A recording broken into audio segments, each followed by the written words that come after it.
welcome back to Nerdy Nerds. I'm James, this is Collection Corner, and today I wanted to talk to you about grading cards, and more importantly, PSA's effect on the hobby. Now, PSA is synonymous with grading cards. They're known outside of Pokemon. They are big in the game. Now, this kind of means that PSA graded cards tend to pick up a higher value on the open market. I've got some examples for you. I'll put them on screen for you by here so that you can see what the differences are. But it tends to be they do pick up probably about a 10% difference, especially when it comes to the 9s and the 10s. Now, this coupled with a few dodgy outcomes from submissions that have been sent to PSA do lead me on to the conspiracy that I wanted to get your opinion on. Now, there's been many cases where people have sent off pristine cards and they've come back far lower than they expected. And there is a YouTuber by the name of Dan.TCG who can example this perfectly for you. He's got 2 Munch Pikachu cards, and if you go and watch the video, which I'll leave a link in the description, and also I'll put a picture here so you can see what the videos look like so you know what you're looking for, you'll see that his cards have no reason for the downgrading whatsoever. It's a very harsh grade, giving him a 5 when they should be at least 8 or 9s. It almost seems like PSA have the control of the grading pool, as I like to call it. I don't know what the technical term is, but the grading pool is essentially all of the cards at any grade in the world, and more importantly, how many of them there are. Now, a quick Google search will show you that there are 54 shadowless base set PSA 10 Charizards in the world, and 120 base set PSA 10 Charizards. Now, in this Google search, which you can see, it says that there are far less of the shadowless, which means they are far more valuable. Now, the conspiracy is that PSA are not giving out 10s when 10s are due, and also downgrading 9s, 8s, whatever the number is, for lower numbers just to keep the values at a regulation. I know what you're thinking, people get PSA 10s all the time, and you're right, people do get PSA 10s all the time.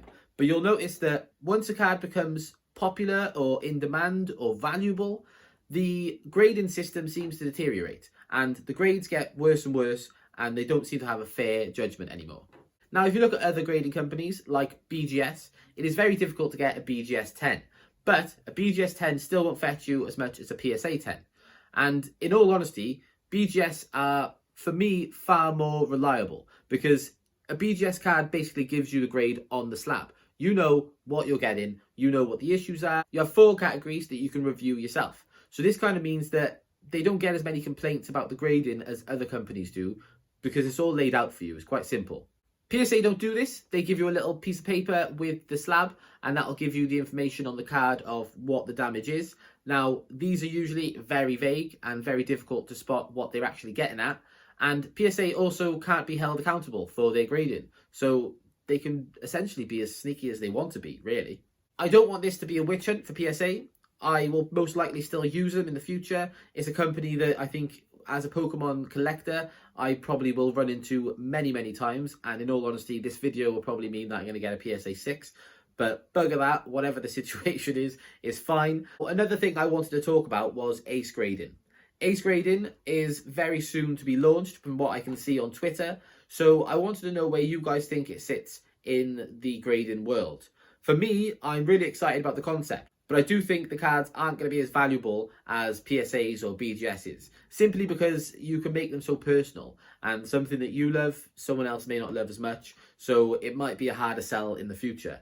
But it might just be that the number on the card is all that matters, that's all that anyone cares about, and in which case I'm talking out my ass. But let me know what you guys think in the comments, and we'll get a bit of an idea together, have a proper discussion about this whole situation. Anyways, the card grading world is a very strange world, something I will delve deeper into in the future, but today I want to give my 2 cents on the matter. So let me know your opinions on what card grading companies you use, and do you think the PSA are the monopoly in this card grading world, or do you think I'm reading too far into things? Let me know in the comments. I might be going too far. But anyway, have a wonderful week. I'll see you guys on Wednesday. Thank you for joining me. Have a good night. If you enjoyed that video, why not subscribe?